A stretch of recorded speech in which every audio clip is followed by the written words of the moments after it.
Temas de actualidad, seguridad, salud, economía, ciencia y política. Porque la información es poder. Durante los siguientes 60 minutos, esta quedará al descubierto. Con usted al descubierto. Años, si yo no estoy calculando mal, o más todavía, ya hay en la legislación costarricense excepciones dentro de los tipos penales con el lenguaje de hace 6 o 7 décadas, tengo que aclarar, ¿verdad? El lenguaje que se utilizaba hace unos 60 o 70 años. Entonces hay tipos penales especiales que prácticamente no le dan el sentido de crimen a alguien que le ayuda a morir por misericordia, por compasión a una persona que ya está muy enferma. Lo que pasa es que el lenguaje del Código Penal, el lenguaje de esos artículos, pues es un lenguaje desactualizado, que valdría la pena eliminar ese lenguaje y utilizar un lenguaje actualizado desde la bioética, los derechos humanos, los cuidados paliativos y todo el conocimiento que se tiene en salud sobre dar un cuidado para la muerte. Entonces, en realidad no es un tema nuevo. Lo que es nuevo es, digamos, un poco, voy a decirlo así, el escándalo que se hace con términos de este tipo, y muchas veces el escándalo lo produce gente que no tiene muy buenas intenciones, que quiere confundir a la gente, que quiere meter ruido sin necesidad. Pero desde hace muchísimos años, aquí en el país, hay además una conciencia de que no hay que estar haciendo sufrir a la gente. Vea qué ejemplo más bonito le voy a poner. Costa Rica es uno de los países más avanzados de América Latina y se da de tú a tú con países de Europa y con algunos estados en Estados Unidos en cuidados paliativos. Cuidados paliativos no es lo mismo que eutanasia, aclaro de una vez, pero cuidados paliativos es un servicio de salud que nos demuestra que el pensamiento, que la cultura, que el sentimiento de darle una buena muerte o buenos días de vida cuando está uno al final de su vida, eso ya forma parte de los servicios de salud. Por eso es que tenemos cuidados paliativos. Cuidados paliativos no solamente para las personas que están terminales, es también para las personas que están con una enfermedad o un dolor crónico, les quedan muchos años por vivir, pero tienen que enfrentarse a ese dolor crónico. Entonces, cuidados paliativos ayuda a las personas con ese dolor crónico. Sí, tenemos ya mucha historia que tenemos que rescatar, de que no vemos en el sufrimiento innecesario algo que tengamos que soportar. Gabriela, en otros países se habla mucho acerca de 4 términos o 4 conceptos: el suicidio asistido, el suicidio no asistido, la eutanasia y la sedación terminal. El suicidio asistido se habla en resumen, de que un doctor, un profesional en salud, es el que le recomienda algún tipo de fármaco, medicamento para que la misma persona se lo tome. El suicidio no asistido es el suicidio normal que conocemos, que la persona toma la decisión. La eutanasia ya lo explicaste, y la sedación terminal tiene que ver con los cuidados paliativos que acaba de mencionar. Hablemos del suicidio asistido, de esa posibilidad en algunos países, por ejemplo en Suiza, donde el doctor le recomienda y le dice: tome, vaya y puede tomarse esto, valga la redundancia, para morir tranquilo. Bueno, de hecho, la sedación paliativa, aclaremos eso, tiene que ver con los cuidados paliativos, pero también es una estrategia que se puede utilizar en eutanasia también. El suicidio asistido ya no se está usando ese término, o se prefiere ir dejándolo, porque se asocia suicidio asistido con la noción que popularmente tienen las personas de alguien que en una situación desesperada decide acabar con su vida, ¿verdad? Y el suicidio asistido no tiene que ver con eso. Entonces se usa el término de muerte médicamente asistida, decidida, por supuesto, por la persona o por el paciente, si le queremos llamar así. Lo más importante es que nunca es el médico o médica o profesional de salud quien va a recomendar esto, bajo ninguna circunstancia, sino que en los países que tienen esto regulado ya legalmente, la persona que no quiere seguir viviendo, no necesariamente porque esté ya en una fase de una enfermedad terminal, sino porque está en una fase de no retorno de su enfermedad y sabe que es una enfermedad digamos, degenerativa, que solo va a empeorar con el tiempo, que no hay, de acuerdo a la ciencia y la tecnología, posibilidades de que mejore, que su calidad de vida pareciera solo empeorar, que es una persona que no se está adaptando a ese nuevo contexto y quiere finalizar con su vida. En los países que lo permiten, entonces opta por la muerte médicamente asistida. ¿En qué consiste la muerte médicamente asistida? Bueno, de acuerdo a cada país habrán opciones, pero en la mayoría de los países que lo tienen legalizado, sí es a través de un medicamento que se le da a la persona únicamente cuando la persona ha pasado por el cumplimiento de ciertos criterios. Se hacen evaluaciones psicológicas, se hacen evaluaciones, por supuesto, médicas, se hacen evaluaciones sociales para estar completamente seguro de que no hay coacción familiar o coacción social. En fin, para tener certeza de que esta persona está tomando esta decisión en tranquilidad, con sus facultades mentales y con su serenidad. Entonces se le da el medicamento para que esta persona se lo tome en el momento en que quiera. Hay historias en algunos lugares, por ejemplo en algunos estados de Estados Unidos, donde la persona ya cuando decide que finalmente se va a tomar ese medicamento y siempre tiene seguimiento médico, ¿verdad? Nunca lo deja de tener. Pero cuando ya decide que ya es el momento, reúne a su familia o reúne a sus personas queridas, hace una última, reunión familiar, ¿verdad? Y posteriormente dice, bueno, ya, entonces mañana me tomo la pastilla y se acaba. Eso es muerte médicamente asistida. Pero es muy importante tener en cuenta de que la legislación debe construirse bien para que no haya nunca ventanas de oportunidad para coaccionar a una persona, por ejemplo, que tenga una discapacidad permanente, a hacerla sentir que su vida no vale la pena y que lo mejor que puede hacer es pedir muerte médicamente asistida. Esos portillos legales siempre tienen que estar cerrados para que no se cometa una crueldad. Un saludo para Gustavo Martín Fernández, para Víctor Chinchilla, que están por ahí pegaditos. El día de hoy estamos hablando de la eutanasia, los mitos y las verdades acerca de este tema que en muchos otros países ha generado mucha discusión, incluyendo en Costa Rica en algún momento. Nos acompaña Gabriela Arguedas Ramírez, ella es especialista en bioética, en derechos humanos y además es profesora de la Universidad de Costa Rica. Muchas gracias a todos los que están enviando su reporte de sintonía y los que están pegaditos ahí a la señal de Radio Actual a través del Facebook, y a todos, claro, los que están escuchándonos a través de los 107.1. Juanel. Recuerde, todas sus consultas, preguntas, hágalo por este medio. Tenemos la oportunidad de contar con doña Gabriela, que nos puede aclarar muchas cosas. Doña Gabriela, qué importante este tema de los criterios previos que se deben de tener para poder dar esa asistencia a una persona que quiere terminar con su vida. Esos criterios como valoraciones psicológicas, todo eso es importante, pero usted menciona algo muy complicado, que son esos portillos legales, esa estructura, cómo debe plantearse realmente una ley para que no haya una vulnerabilidad de los derechos de las personas realmente.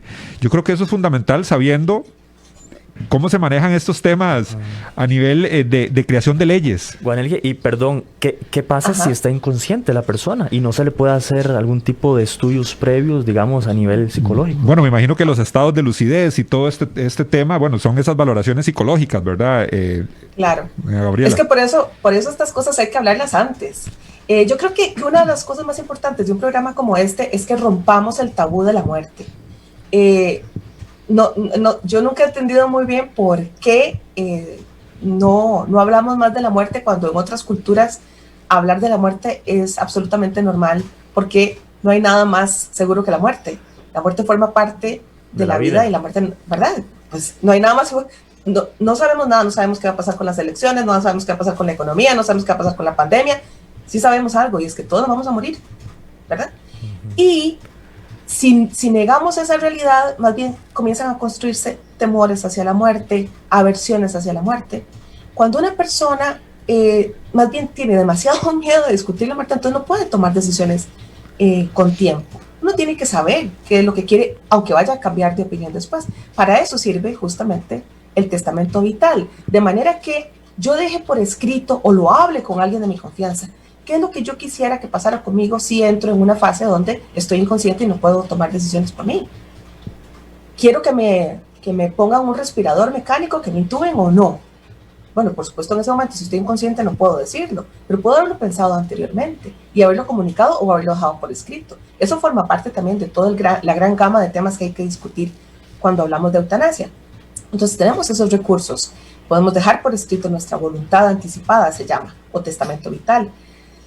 Podemos, si no lo hacemos por escrito, por lo menos decirle a nuestra pareja, a nuestros hijos, a nuestros papás, vean, si yo, no sé, si me accidento y quedo fatal y quedo inconsciente y dicen que tengo muy pocas posibilidades de recuperarme o tal situación que yo no quiero que me pase, por favor, que no me hagan intervenciones médicas para sostenerme con vida, sino que si ya la cosa no marcha bien, hay que hacer demasiadas intervenciones y puede que salga mal al final, pues que no me hagan esas intervenciones, que no, ¿verdad? Que me dejen morir. Otra persona puede decir, no, hagan todo por mí, ¿verdad? Hasta lo último que se pueda hacer. Esas conversaciones hay que tenerlas. Ahora, sobre los portillos, eso es otra historia. Eso sí es muy importante y sí lo quiero decir.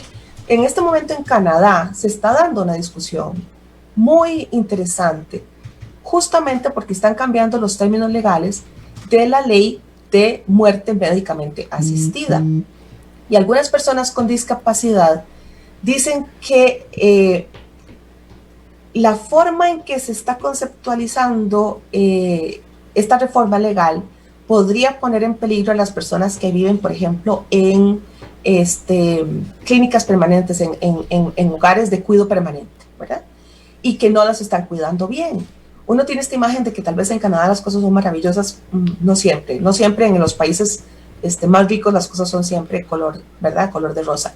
Entonces, hay problemas con los hogares de personas adultas mayores, hay problemas con estos centros de atención permanente a personas con discapacidad. Entonces, si no nos aseguramos de que todas las personas tengan una calidad de vida adecuada y se abre la posibilidad de hacer suicidio o médicamente asistido, muerte médicamente asistido, hay que tener mucho cuidado de no inducir a las personas a pensar que esa es su única alternativa, ¿verdad? Que no tienen otra salida. Es decir, que le hagamos la vida socialmente tan miserable a las personas que crean que su única salida es la muerte médicamente asistida, ¿verdad? Ahora, dicho esto, la muerte médicamente asistida tiene que ser un derecho de los individuos. Un derecho que se construya legalmente bien, con claridad, para que ese derecho no afecte, tal vez inconscientemente o sin quererlo, los derechos de otras personas. ¿Sí? Aquí no estamos hablando, en Costa Rica todavía no se está hablando legalmente, no existe ningún proyecto de ley para muerte médicamente asistida. Hay que aclarar eso, no existe, no hay nada sobre muerte médicamente asistida. Hay otras cosas que en realidad son solo repeticiones de lo que ya existe, que no. Pero en los países donde hay ley de muerte médicamente asistida, sí hay que tener cuidado de no inducir a las personas a través del abandono, de no coaccionar a las personas a través del abandono para que crean que su única salida es la muerte médicamente asistida. Qué complicado, doña Gabriela, este tema, porque estaba recordando casos de familias que tienen, por ejemplo, un pariente, un papá, un hermano en condición terminal, por ejemplo, un cáncer. Y todo el proceso sabemos que pasa por diferentes etapas. Inclusive hay una etapa donde ya hay cansancio por parte de los familiares de estar cuidando a esta persona. Se turnan, ¿verdad? Los familiares, que un día va la hermana, otro día va el sobrino, no sé, ahí a cuidar a la persona. Eso es una presión social importante. Sí. También lógicamente, para la persona que está en esta condición médica. Entonces, no sé, lo veo difícil el tema. Por supuesto que es difícil. Y yo creo que, como bioeticista que soy, a mí me encantan los problemas que son difíciles. Y yo creo que ahí es donde una sociedad también, al discutir con seriedad, con responsabilidad, no con efectismo, ni con mentiras, ni con tergiversaciones, sino seriamente, temas difíciles, una sociedad puede mejorar. Le voy a poner este ejemplo. Yo soy la defensora máxima, yo soy la presidenta del club de fans de cuidados paliativos en este país. Y si la doctora María Catalina Santiler me está escuchando, ya va a saber que esto es cierto, que ella dirige los servicios de cuidados paliativos, ahí cerca del Hospital Calderón Guardia. Mucha gente en este país no sabe, y este es un problema, tenemos que divulgar más, todo el apoyo que cuidados paliativos de la Caja puede darle a las personas, por ejemplo, para si tienen un familiar en su casa en un proceso terminal, se les da a los cuidadores se les da apoyo psicológico, entrenamiento. La Caja tiene ahora también la posibilidad para las personas que tienen un trabajo formal, lastimosamente no para todas, de dar permisos, aplicar a ciertos permisos con goce de salario si va a cuidar, digamos, por los últimos 2 meses, el último mes, a una persona que está ya en una fase terminal. Sin duda, esto genera un enorme peso sobre las familias. Entonces, ¿qué es lo que tiene que hacer la sociedad? Pues la sociedad tiene que buscar cómo crear los mecanismos para ayudarle a las familias a cuidar a sus familiares, a sus personas queridas en ese último proceso de la vida. Eso es un tema aparte de la decisión individual de cómo cada quien se imagina su muerte o quiere, no porque vaya a ser así, sino porque por lo menos hay que ir pensando qué decisiones quiere uno tomar para el final de sus días, ¿sí?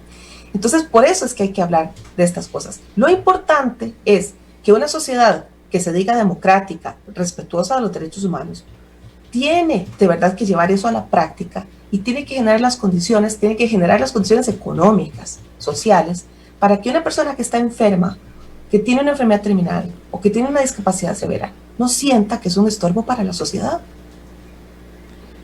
Gabriela, por acá Julio nos pregunta, si una persona premeditadamente deja de tomar medicamentos porque ya no desea seguir viviendo, ¿cómo se podría clasificar esto o dónde cabría, en qué definición? Me parece muy interesante. Vean, vivimos en un país donde el modelo médico es todavía, el término en bioética es paternalismo, es tremendamente paternalista y eso se tiene que acabar, eso se tiene que reformar porque el paternalismo no le ayuda a nadie. Yo como paciente, yo como ciudadana, yo como persona, voy a decidir si me tomo mis medicamentos o no. Lo que yo necesito es una muy buena asesoría, muy buen acompañamiento, para que me expliquen, para que me eduquen y me digan, bueno, estos medicamentos son para esto, tienen estos efectos secundarios, tienen estas limitaciones, ¿no? Llegan a resolver hasta aquí, ya a partir de aquí no resuelven. Cada persona se tiene que hacer responsable de su propia salud y de saber cómo se los toma, cómo no se los toma, con buena adecuación terapéutica, con buena educación, asistencia, acompañamiento. No con una enfermera o enfermero o médico o médica que crea que es mi papá o mi mamá y me regaña y me puede hablar hasta grosero, pero si me dice, pero usted no se está tomando los medicamentos. Bueno, pero si no se quiere tomar los medicamentos, entonces no venga a consulta. Y eso lo vemos todos los días en la Caja también, ¿no? Hasta en la medicina privada. Entonces, ya si estamos hablando del final de la vida, nadie tiene la obligación de estar vivo, nadie tiene la obligación de tomarse los medicamentos para estar vivo. Si una persona dice, ya me cansé, ya no quiero esto, este medicamento es lo que me mantiene vivo, ya yo no quiero, puede tomar la decisión. No tenemos que necesariamente que poner en la categoría, es una decisión autónoma, del principio de autonomía, libre. Eso sí, si es una persona que tiene, por ejemplo, Alzheimer, que tiene algún problema de salud mental, que no se está tomando los medicamentos, no porque es una decisión libre e informada, sino por su problema psiquiátrico o psicológico de fondo, ya eso es otra cosa, y sus cuidadores necesitarán asesoría especializada para ver cómo esa persona se le puede dar el medicamento, porque no está en condiciones mentales autónomas suficientes para, de manera consciente, responsable, decidir suspender el tratamiento, ¿verdad? Son dos panoramas distintos. Recuerde 8996-3096, sus preguntas por medio de nuestro WhatsApp a nuestra invitada del día de hoy. Estamos hablando sobre el tema de la eutanasia, estamos hablando también de algunos elementos jurídicos que se deberían contemplar en una nueva ley o una ley que se debería crear o que se está discutiendo sobre este tema. Doña Gabriela, antes de ir a la pausa, me gustaría preguntarle una cosa. Si pudiéramos hablar con bastantes funcionarios en el tema de la salud, principalmente en cuidados paliativos, ¿cuál sería el criterio o el apoyo que tendría todo este tema de la eutanasia por parte de estos profesionales de la salud? No sé, sería especular, habría que hacer una encuesta. Yo, de lo que me rodeo, de lo que conozco, pues toda la gente que conozco el área de salud estaría absolutamente de acuerdo con una ley general de eutanasia. Algunas cosas ya las tenemos. Ojo, algunas cosas ya las tenemos. Algunas otras cosas faltan, ¿verdad? Pero si lo que queremos hablar es estrictamente de muerte médicamente asistida, ¿verdad?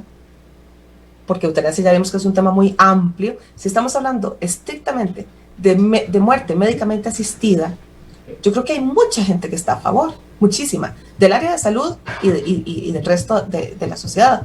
Lo que pasa es que como el debate se plantea, como les decía yo al principio del programa, en términos demasiado tenebrosos o efectistas o incluso tergiversados, hay personas que no lo dicen abiertamente, ¿verdad? Pero yo creo que sí hay una buena cantidad de personas que están perfectamente a favor. Muchas gracias, Gabriela. Vamos a ir rápidamente a la pausa. Al regresar continuamos hablando acerca de este tema con nuestra invitada especial. Tenemos varias preguntas aquí. Muchas personas parece que están a favor, otros están en contra de este tema y de los otros conceptos que también trajimos a la mesa del día de hoy. Vamos a la pausa y ya casi regresamos. Así es la verdad y así es la información. Y aquí queda al descubierto. Al descubierto. En breve estamos de vuelta. Estos son nuestros convenios comerciales. Al descubierto.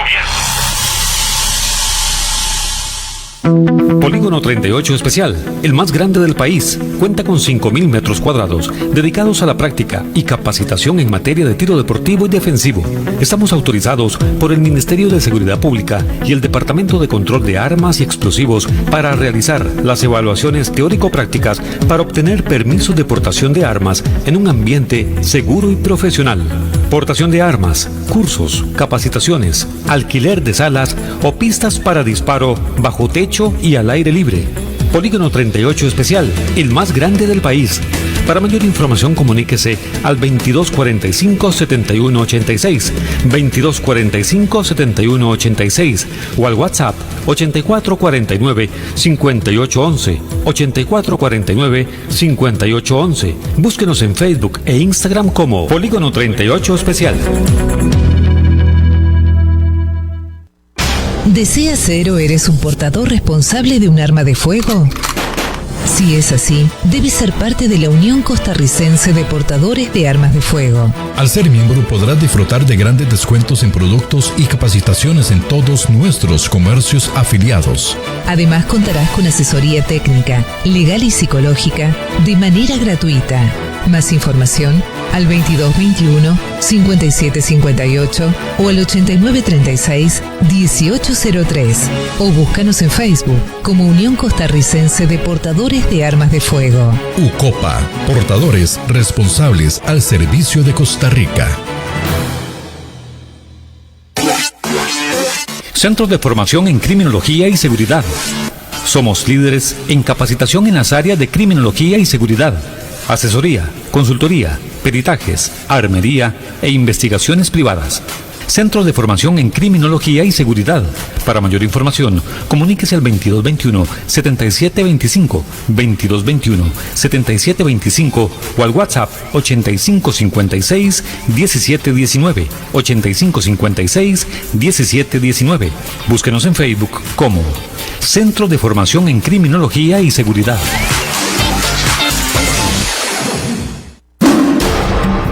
Hay más temas que tocar en el espacio de hoy, para poder dejar la información al descubierto. Al descubierto. Gracias por su sintonía. Estamos en su programa Al Descubierto, hoy hablando sobre eutanasia. Con una invitada especial, Gabriela Argueda Ramírez. Ella es especialista en bioética y en derechos humanos, profesora de la Universidad de Costa Rica. y nos ha aclarado muchos conceptos, nos ha hablado bastante sobre este tema que los últimos tiempos se ha popularizado un poco, se ha generado controversia sobre este concepto y también por temas legislativos. Por eso es que se ha dado controversias se ha popularizado más el concepto. Gabriela, por acá Leonardo José Alfaro nos escribe a través del Facebook y dice, lo voy a leer completo y textual: debe ser una decisión de la persona y no del médico, ni del Estado, ni de ningún grupo de presión. La persona debe decidir si quiere la eutanasia o los cuidados paliativos. Pero aparte de ese comentario, yo pregunto, ¿cómo o qué sería lo más lógico en estos casos si la persona en vida o con sus 5 sentidos, digámoslo así, no pudo decidir en el momento? Pongamos un ejemplo, un accidente de tránsito que deja en coma a una persona. La persona desde antes no decidió cómo quería ser tratada, etcétera, y en el momento tampoco puede decidir. Importante para la persona oyenta que dejó ese comentario, no hay una oposición entre cuidados paliativos y eutanasia. Uno puede necesitar de los cuidados paliativos aunque no esté en una enfermedad terminal. Por ejemplo, si tiene un tipo de enfermedad crónica que le genera, no sé, por ejemplo, para el paciente diabético, que le genera problemas en los dedos de los pies o los dedos de las manos y tiene un dolor crónico, necesita atención. Cuidados paliativos tienen un potencial enorme. Más bien hay que darle un poquito más de cancha, más de apoyo. Y ya cuando estamos hablando de eutanasia, cuando estamos en el final de la vida o en un punto de no retorno por una enfermedad que no tiene cura, pues ahí es otra historia. Podemos necesitar los cuidados paliativos y después incluso decir, bueno, quiero optar por la eutanasia si la tuviéramos legalizada, ¿verdad? Entonces no son opuestos. Ahora, lo que usted dice, ¿qué pasa si llego a un punto en el que no puedo tomar ninguna decisión porque estoy inconsciente, ¿verdad? Bueno, ahí, si tuviésemos, por ejemplo, eutanasia legalizada, ayudar a morir a una persona, entonces ahí, ayudar médicamente, ¿verdad? Ahí las decisiones las tienen que tomar pues las personas más cercanas al paciente. Pero de alguna manera eso ya sucede en cosas que no necesariamente tienen que interpretarse como si fueran eutanasia, sino en todo el proceso que envuelve la atención sanitaria de la persona que está muriendo. Le voy a poner un ejemplo para aclarar.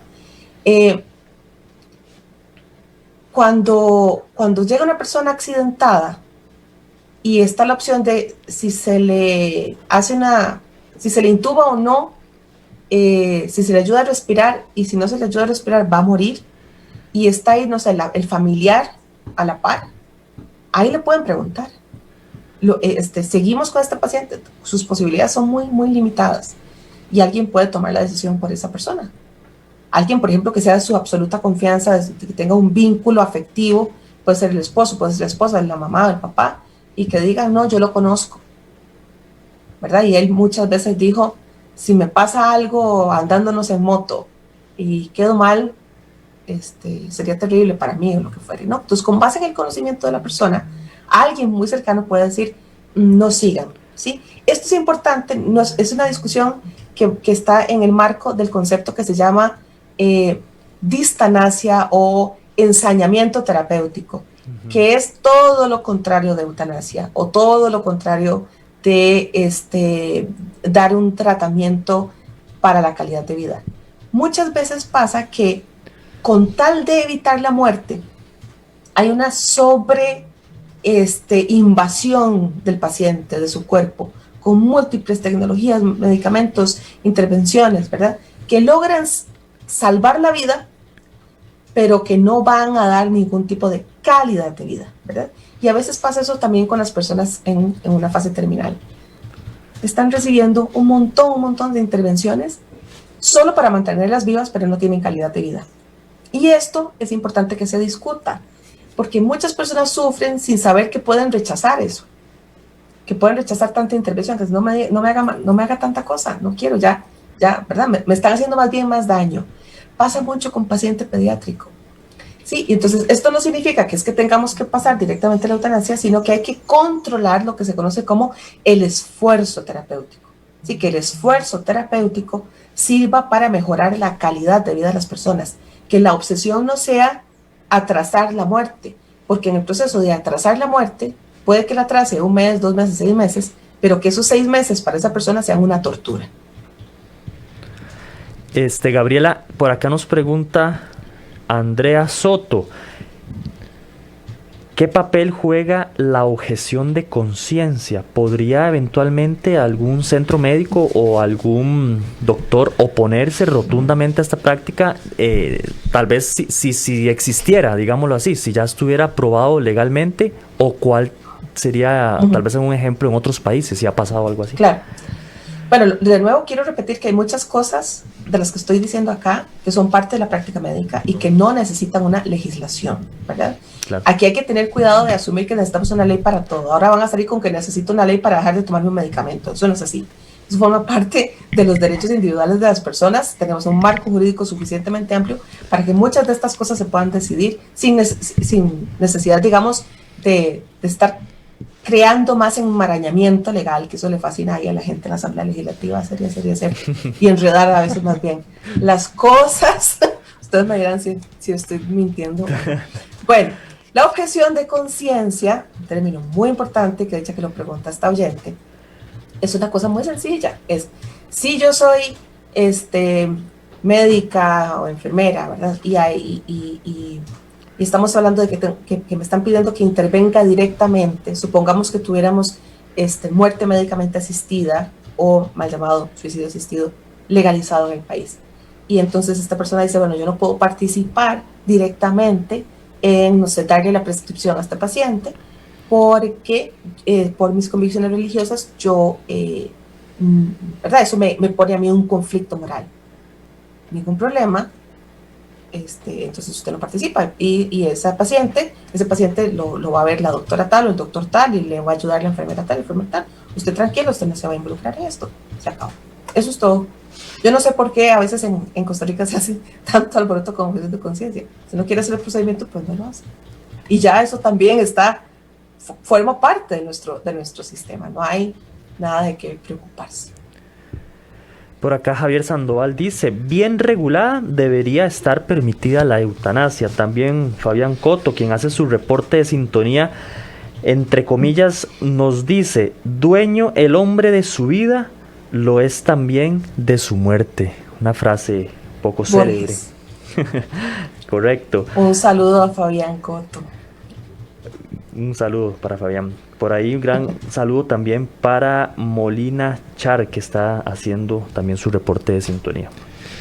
El tema de la presión, ¿verdad? Hay grupos de presión. En uno de los comentarios se presenta, se envió ese mensaje, Gabriela, pero es difícil, ¿verdad?, determinar esto, que realmente la persona no esté bajo una presión, ya sea de la familia, personas muy cercanas a ellas, para determinar esto, y que realmente sea por su deseo.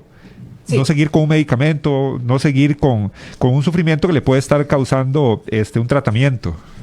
Claro, este quizás sea la dimensión más interesante en este momento desde mi punto de vista, porque no tiene que ver solamente con la eutanasia. Salgámonos un momentito de ahí y hablemos de las diversas formas de coacción en el ámbito de la salud que estamos viviendo en este momento de la pandemia. Por ejemplo, hay cadenas de WhatsApp con videos, con infogramas, con de todo, que llevan información falsa y están coaccionando a adultos mayores a que no se vacunen, por ejemplo. O están coaccionando a las personas para que crean que no es necesario, no sé, usar la mascarilla si está usted dentro de un edificio y está a la parte de otra persona. Entonces hay múltiples formas de coacción, múltiples formas de desinformación, múltiples formas de manipulación, y yo creo que esa es una de las amenazas más serias en salud que tenemos en el mundo entero. Por supuesto que también va a ser un problema en el campo específicamente de muerte médicamente asistida si la tuviésemos, pero la vemos en otras formas de salud. Por ejemplo, no necesariamente en asuntos de ya de eutanasia, pero en el entorno familiar, no sé si un familiar tiene que hacerse algún tipo de procedimiento y intervienen todos, ¿verdad? A decir, sí, hágaselo, no se opere, o mejor use, no sé, mejor lo llevo donde mi maestro de medicina alternativa y le va a dar ahí, no sé, goticas de algo. Eso está pasando ya. Y eso es un serio problema. Yo creo que más bien lo que necesitaríamos es una muy buena campaña educativa desde el Ministerio de Salud, que es el órgano rector, para hacer lo que yo he denominado alfabetización sanitaria, para que tengamos herramientas para entender nuestra salud, cómo funcionan los medicamentos, qué le debo preguntar yo a mi médico, a mi médica cuando voy a consulta y resulta que me dice que tengo X enfermedad, cómo comunicarme mejor con mi médico, mi médica, cómo enseñarle a los médicos y a las médicas a comunicarse mejor también, por favor, ¿verdad? Y ahí yo, profesora de la UCR, le digo a la Escuela de Medicina, abran un curso de comunicación, porque ¿verdad? No, nos falta mucho ahí. Y esa sería la mejor forma de evitar todo tipo de coacción. En términos de eutanasia, en términos de salud cotidiana, la mejor forma de evitar la coacción es tener muy buenas formas de comunicación y de divulgación. Y específicamente cuando tiene que ver con la muerte asistida en los países en que lo tienen, yo creo que lo que más les ha faltado, el error que han cometido muchos países, es no reconocer autocríticamente cuáles son las formas de discriminación que hay en esos países. La población de personas con discapacidad es una de las, y la población de adultos mayores, son dos de las poblaciones que más discriminación reciben en los países desarrollados y en los países no tan desarrollados, ¿verdad? El norte y el sur global, los países pobres y los países ricos. A las personas adultos mayores y a las personas con discapacidad, la sociedad las sigue excluyendo. Y ahí es donde yo creo que tenemos una tarea, con eutanasia o sin eutanasia, eso no importa. Tenemos una tarea muy importante, es de hacerle a todas las personas sentir que son bienvenidas, que son parte de la sociedad y que no, por tener una enfermedad, por tener una debilidad, no van a ser excluidas. Gabriela, por aquí Michael Murillo dice: la Iglesia Católica mantiene su posición de que cualquier forma de asesinato o de quitar la vida es pecado. Por lo tanto, la Iglesia Católica rechaza frontalmente la eutanasia. ¿Qué podemos decirle tal vez a estas personas o a esta frase en general? Vean, esto es interesantísimo. Ya les digo, deberíamos hacer otro programa para hablar sobre religión y salud. Religión, bioética y salud. Por supuesto que eso es lo que dice la Iglesia Católica. Y entonces los creyentes en el catolicismo sabrán si siguen la enseñanza de la Iglesia o no la siguen. Porque resulta que también tienen libre albedrío y sabrán qué decisión en su foro interno tomar. Ahora, eso corresponde a las creencias individuales. Y ahí se acabó.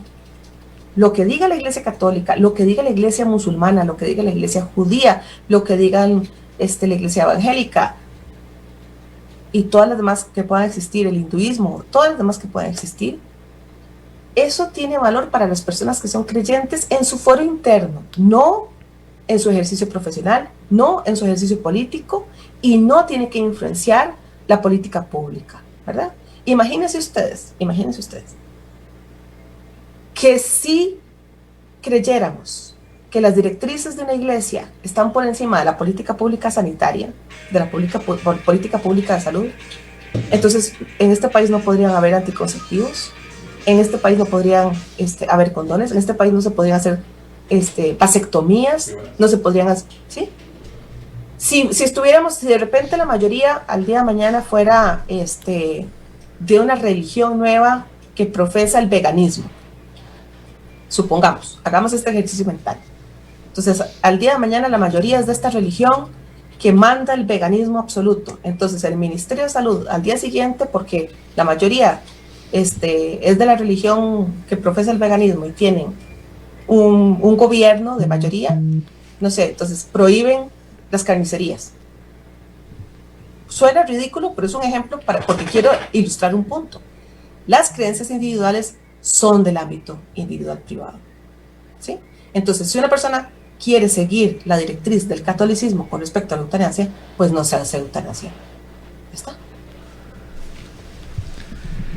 Gabriela, un punto importante también que nos has comentado es el tema de la autonomía de las personas con discapacidad, ¿verdad? Y las personas adultas mayor. Yo creo que, aparte del tema que estamos hablando de eutanasia, ese tema es fundamental y se han hecho algunos esfuerzos para poder llegar a esa autonomía, ¿verdad?, de las personas con discapacidad. Yo creo que eso es un punto muy valioso que vos nos has comentado y nos queda ahí en la retina. Otra situación que yo quería comentar, bueno, es que he visto un par de oportunidades, lamentablemente, lo que decías también, que muchas veces se trata de alargar la vida hasta donde se pueda, y muchas personas, muchos pacientes ya están inclusive con pérdida de conciencia. Claro. Sí. Y siguen, los familiares les siguen dando medicamentos a sus familiares, ¿verdad? En este caso son familiares, pero inclusive algunos personas de la salud que trabajan en el tema de cuidados paliativos ya le recomiendan a los familiares que es mejor dejar de dar el tratamiento, porque definitivamente la persona ya lo que se está haciendo es alargándole la vida, pero ya ni conciencia tiene el paciente. Sí, ya lo que están haciendo es hacerlo sufrir, ¿verdad? Están haciendo a esa persona sufrir. Y vean, por eso es tan importante hablar de la muerte, hablar de cómo desmitificar el proceso de morir. A mí me parece que hay que volver a raíces culturales rescatables de nuestro país. La gente tal vez un poquito de mi edad o mayor recordará que antes, en las épocas de nuestros abuelos o bisabuelos, las personas morían en su casa. Cuando ya comenzaba el proceso de agonía, venía toda la familia, venía a veces todo el barrio, ¿verdad?, a acompañar a la familia, a compartir las tareas del cuidado de esa persona, pero ya como para ir entrando en otra, ¿cómo decirlo?, como en otra vibración, como en otro estado de ánimo, ¿verdad?, para decir, bueno, ya vamos a despedir a esta persona, ¿verdad?, ya vamos a despedirla, vamos a acompañar este proceso. Eso se ha perdido y se ha sustituido por la idea de que hay que vencer a la muerte. Y entonces, si entramos en esa lógica de que hay que vencer a la muerte, entramos perdiendo. Esa guerra ya está perdida, ¿verdad? Entonces yo creo que hay que hacer un trabajo donde las personas especialistas en psicología, en trabajo social, en arte también, pueden ayudarnos a volver a abrirnos a la idea de que la muerte es inevitable y lo que hay que hacer es acompañarnos en el proceso de morir, en lugar de negar la muerte e invadir el cuerpo de una persona, tecnológicamente hablando, ¿verdad?, para evitar que muera y prolongarle la agonía. Yo entiendo, lo he pasado, lo he vivido personalmente, lo difícil que es entender que se te va a morir una persona a la que vos amás, tu papá, tu esposo, lo que fue, tu esposa. Pero de ese amor y de ese apego no puede nacer la crueldad, y a veces lo que pasa es que muchas personas terminan siendo crueles con las personas que aman en sus últimos días de vida. Solo conversando abiertamente, en calma, vamos a darle vuelta a eso, a evitar que se siga produciendo, y también vamos a influenciar a los hospitales para que la práctica del ensañamiento terapéutico no siga ocurriendo. Gabriela, sabemos que tenés una reunión, ya estamos terminando el programa, te quitamos más tiempo del que disponías, ahí nos disculpas, pero definitivamente encantada. El tema es muy importante y hay que hacer conciencia y entender mejor. Yo creo que personas como vos, que nos acompañan aquí en el programa, nos hacen que nuestros oyentes y todos nosotros comprendamos mejor esos temas que son de interés, lógicamente. Tal vez para finalizar con estos últimos dos comentarios, Alberto Valverde dice: los mismos que apoyan la eutanasia son los mismos que promueven el aborto. Es parte válido del comentario. Claro. Carlos Contreras Montoya también dice: pregunta concreta sobre eutanasia y formas de muerte asistida o no asistida, etcétera, específicamente, ¿cómo está la legislación costarricense en este momento? Uh-huh. Bueno, la legislación costarricense no incluye en ningún apartado el suicidio médicamente asistido. O sea, no tenemos, no es legal. El suicidio médicamente asistido no es legal. Y yo creo que eso es lo que habría que discutir, ¿verdad? Y tal vez habría que discutir en términos jurídicos algún instrumento que le ayude a las personas a tener más claridad con respecto a sus últimos días de vida. Algunas personas dicen que se necesita una ley sobre testamento vital o sobre, digamos, directrices anticipadas, ¿verdad? Yo creo que eso se podría arreglar, tal vez no necesariamente vía ley, pero que sí tal vez podría haber un reglamento que derive de la Ley General de Salud. Eso es lo que falta. Y yo creo que se están abriendo los espacios para tener esa conversación. Hay un proyecto de ley sobre muerte digna y eutanasia en la Asamblea Legislativa, pero honestamente yo he estudiado ese proyecto y no aporta prácticamente nada nuevo, sino que tal vez ordena algunos conceptos. Yo creo que hay que tomar la oportunidad para de verdad resolver lo que nos falta resolver. Y para terminar, a la persona que nos dice que las personas que están con la eutanasia están también con el aborto, pues no necesariamente. Hay personas que están de acuerdo con la eutanasia y no están de acuerdo con el aborto, hay personas que están de acuerdo con el aborto y no están de acuerdo con la eutanasia, pero eso no es relevante. Digamos, lo que es relevante es que tengamos la oportunidad de conversar sobre cómo cada quien quiere imaginarse el fin de su vida y respetar esa individualidad. Gabriela, muchas gracias por acompañarnos. Sin duda un tema al que hay que ponerle mucha atención, hay que generar mesas de discusión y lugares, ¿verdad?, donde se pueda exponer abiertamente la realidad de esto y que cada persona juzgue, ya sea a favor o en contra, pero sí, en lo personal me parece que debería existir un mecanismo que al fin y al cabo no va a obligar a ninguna persona a hacer algo que no quiera. Exacto. Muchas gracias por invitarme, de verdad. Muchas gracias, Gabriela, y muchas gracias, Juanelge y Otto, a todas las personas que nos acompañaron el día de hoy. Una conversación muy rica, aprendimos mucho y esperando, como siempre, que le hayamos brindado elementos a todas las personas que nos están siguiendo a través de los distintos medios tecnológicos y que así tengan un poquito más de carnita, como dicen, para tomar decisiones y para poder opinar. Muchas gracias a todos. Nos vemos, nos escuchamos el día de mañana a eso de las 10. Temas de actualidad, seguridad, salud, economía, ciencia y política. Porque la información es poder. Esta ha quedado al descubierto. Al descubierto.